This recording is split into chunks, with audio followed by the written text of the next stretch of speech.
अच्छा गुरु जी, दिल्ली से संजय शर्मा जी हैं और वो आपसे जानना चाहते हैं कि एपिस्टेमोलॉजी, मेटाफिज़िक्स और ऑक्सियोलॉजी, इनमें क्या अंतर है?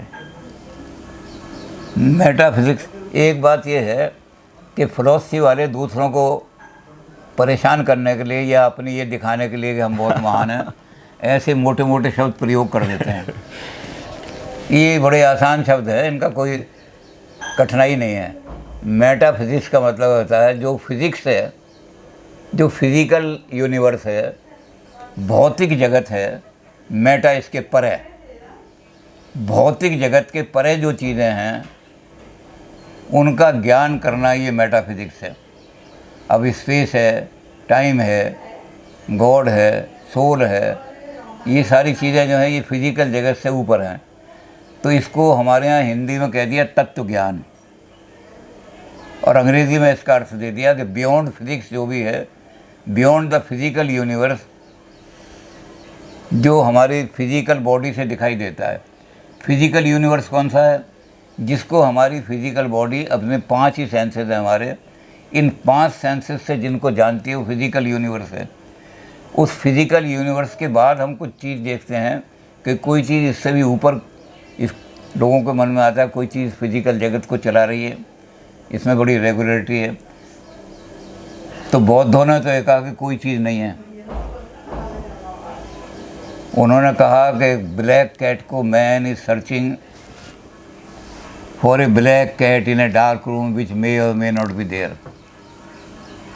आदमी भगवान को खोज रहा है अंधकार में, उसको पता नहीं क्या, कौन सा तर्क, किस तरह, कौन सा लॉजिक भगवान को देगा। तो अंधेरे में वो लठ मार रहा है, अंधेरे में। और भगवान के बारे में कि अभी तक जानते नहीं, तो ब्लैक कैट है। तो अंधेरे कमरे में ब्लैक कैट को हम ढूंढ रहे हैं। और किसी ने पूछा है भी ब्लैक कैट इसमें या नहीं, तो कहता मे or may not be there. खोजने वाले पता नहीं कब खोजेंगे, इसलिए उन्होंने कहा बुद्ध ने कि मेटाफिजिकल क्वेश्चन को छोड़ दो बिल्कुल। तो मेटाफिजिक्स, लेकिन मन में आता है कि है भी कोई चीज़ या नहीं है। तो फिज़िकल यूनिवर्स से परे की जो चीज़ है वो मेटाफिजिक्स कहलाएगी। अब इन्होंने एक शब्द लिया एपिस्टेमोलॉजी। अब हम उन चीज़ों को जानना चाहते हैं जो संसार में हैं, और उन चीज़ों को जानना चाहते हैं संसार से परे हैं। संसार में जो चीज़ें हैं वो भी 2 तरह की हैं। एक तो है जो हमारे 5 बाह्य इंद्रियों से, एक ऐसा जो हमारे इनर हैं, हमारा पेन है, हमारा दुख है, हमारा सुख है। तो एक इंद्रिय मानी मन।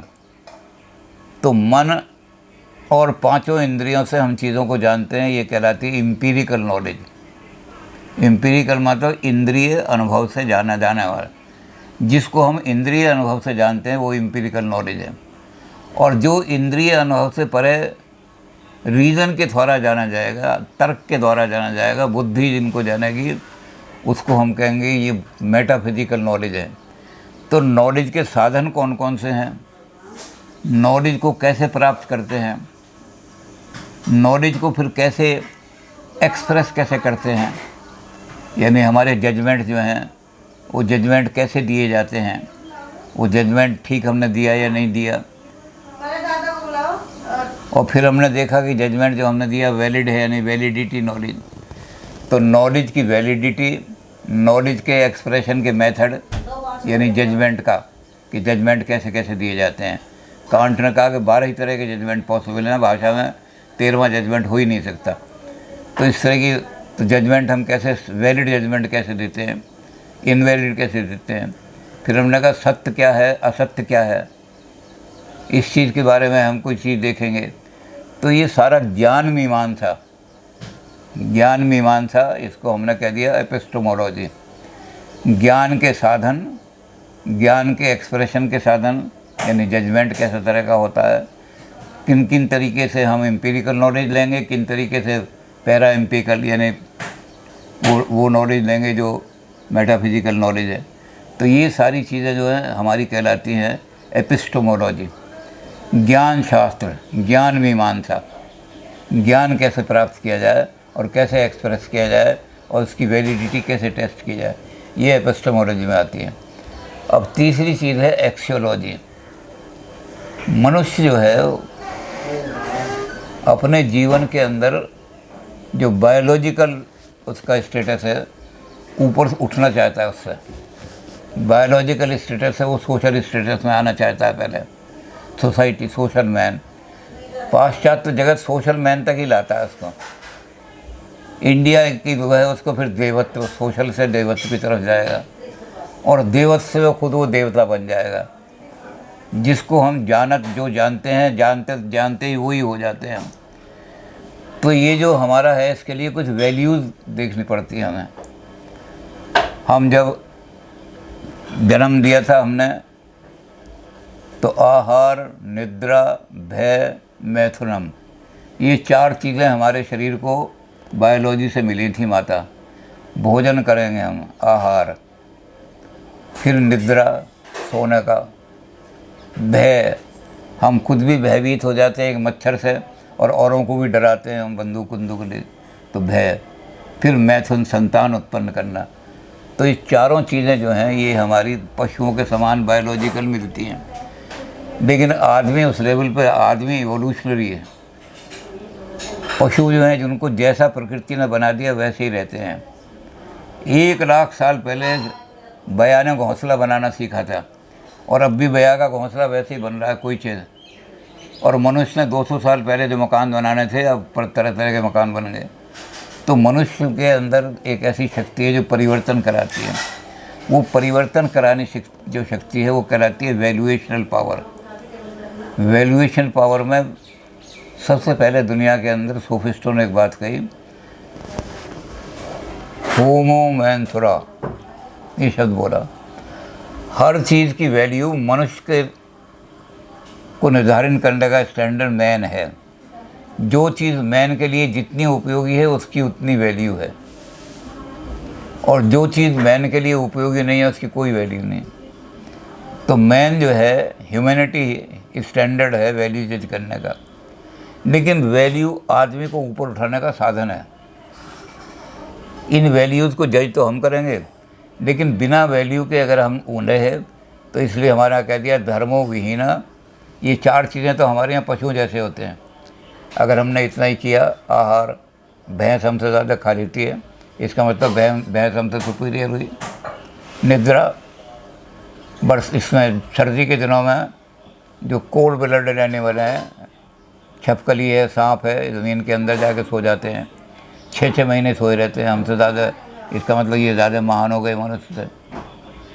भयभीत करने में एक छोटा सा मच्छर हमें बड़ा भयभीत, डेंगू हो जाएगा और कोई हो जाएगी ऐसी। तो कितना भयभीत करते हैं ये, हम भी भयभीत करते थे इस तरह से मच्छर। और मैथुन, संतान उत्पन्न करने में एक सूअर जो है 12 बच्चे एक साथ पैदा कर देता है, वो हमसे भी ज़्यादा श्रेष्ठ हो गए। तो इन चीज़ों में तो मनुष्य पशुओं से नीचे है, लेकिन श्रेष्ठ क्यों है? धर्म से। एतद् धर्म, धर्म एक ऐसी चीज़ है जिसके द्वारा मनुष्य बहुत श्रेष्ठ है, उसकी श्रेष्ठता पहचानी नहीं जा सकती। पाश्चात्य लोगों ने ये कहा है, एरिस्टोटल जैसे आदमी ने कहा, man surpasses angels by virtue of his character, but when he comes to fall the depth of his fall can not be measured. ये मनुष्य में ही है।